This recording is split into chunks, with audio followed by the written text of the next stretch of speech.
Magandang araw po mga kawangis ko kung saan man sulok ka man ng mundo. Ito ay inyong lingkod Anton Olson sa mga kapwa ko OFW dyan sa Middle East.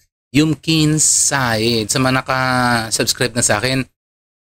Syukran katir sa mga hindi pa niya naka-subscribe, please. Subscribe niyo naman ako at likes din ng mga videos ko. Alam mo ngayon yung nangyaring Congress hearing. Ito si Congressman Ungab. Halos magwala na sa halos magwala na sa Kongreso. At sinabi niya na ngayong budget ng 2025, ito na ang pinakakurap na budget ang nangyayari parang gusto sa kasaysayan daw Nagwala galit na galit siya diyan. Tapos ito naman si Congressman Chanco. Gusto niyang imbitahan si Saldico. Kaso lang may mga congressman na ayaw pumayag na papuntahin po sa Congress investigation. Kaya ito, panoorin po natin ang kanilang mga diskursong bawat congressman. 25 budget is the most corrupt budget ever passed in the history of Congress. Sinabi ko yan. You know what? Nung araw sa time namin, pag may nag-mention sa previous budget, yung former chairman, tatayo kagad yan sa plenary.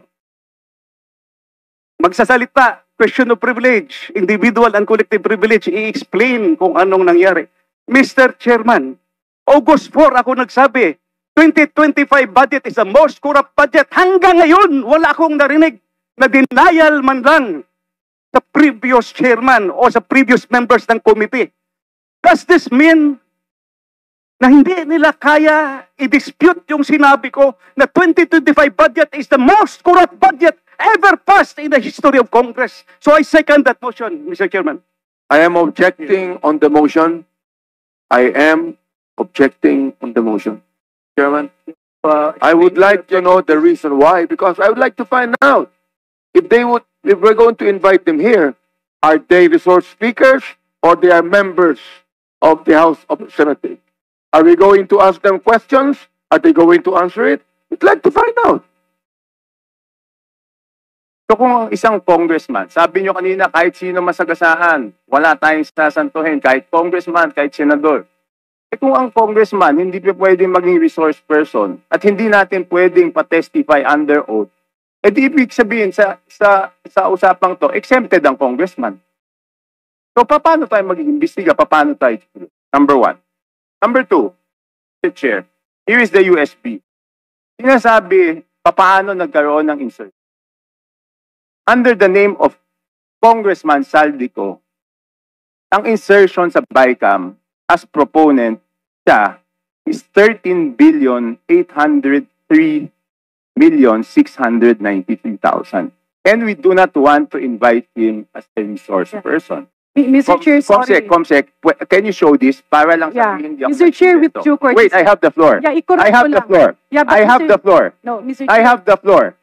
Just to, on the I have the floor. On the record, Mr. I Chair. have the floor. We did not refuse to I have. O diba? Dalawang congressman. Galit na galit sa mga kapwa niya congressman.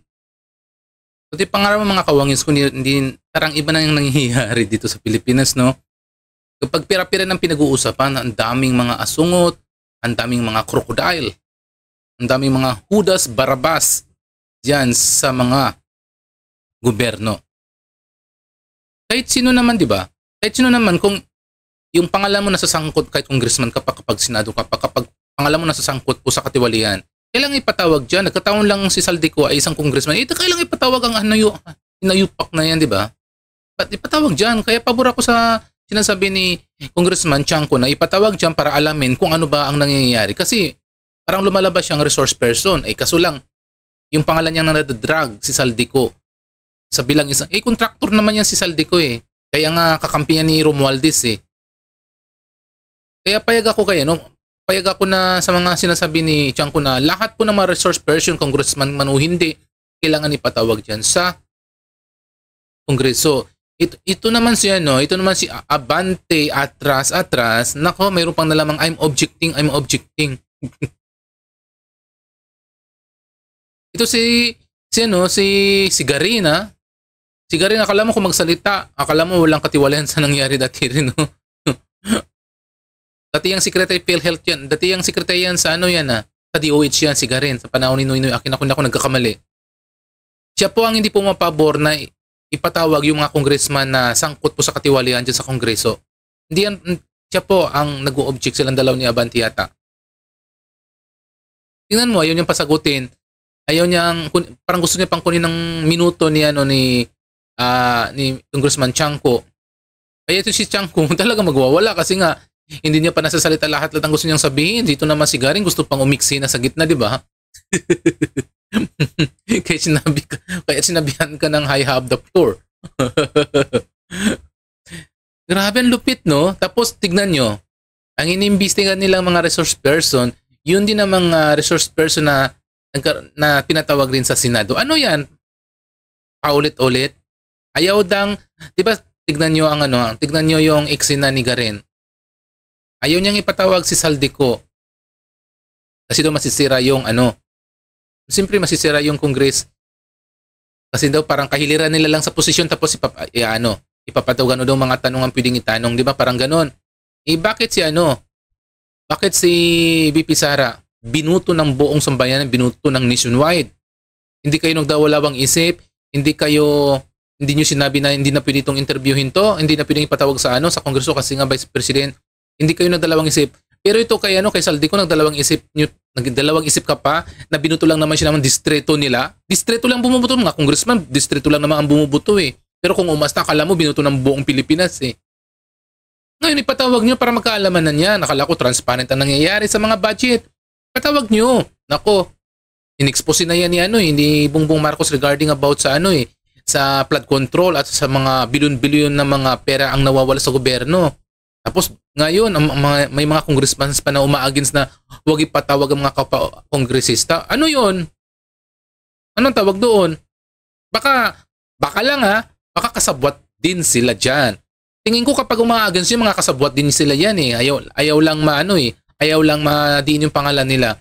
Kahit sabihin mo pa na maliit na porsyento na nagawa mo dyan sa flood control, maliit man o malaking nakuha mo, iisa lang naman dyan ang masasabi ko eh, pagnanakaw pa rin yan sa gaban ng bayan eh. Hindi mo masasabi na malaki lang ninakaw, yun lang pagnanakaw. Hindi, kahit maliit ang ninakaw mo, pagnanakaw pa rin yan kasi hindi mo yung pera yan eh. Kung ngayon, bakit ayaw nilang pagbigyan nito ang kahilingan ni Chanco na ipatawag yung mga resource person, lalong-lalo pa niya si Saldico. Diba? Kaya yung dalawang kongresista, si Congressman Ungab, pati ito si Chubby Chanco, kung titignan nyo, parang gusto nang manapak sa mga Judas Barrabas eh. Kasi parang halos lahat parang ibang kanilang kinakanta eh, parang ayaw papuntahin. Akala ko transparent kayo at ang ginagawa niyo para sa taong bayan. O ngayon, nananawagan ng taong bayan ay patawag niyo mga resource person niyo lang pa si Saldico para magkaalaman. Ganun naman dapat nangyayari Pero hindi Kaya tingnan mo, hindi mangingisay ng husto diyan si Chubby Chanco pati si Ungab kung hindi ganun ang kanilang nararamdaman. Kaso lang nararamdaman nila parang wala yatang pumapabor sa kanila. Di ba mga kawangis ko? So ayan muna yung natin. Yan muna yung reaction natin sa mga nangyayari dito sa budget, lalong pa sa flood control dyan sa Congress hearing. Sa mga kapako OFW dyan, hindi pa nakasubscribe, please subscribe my channel and like din mga may video. Sa ngayon, masalam at thank you and bye-bye.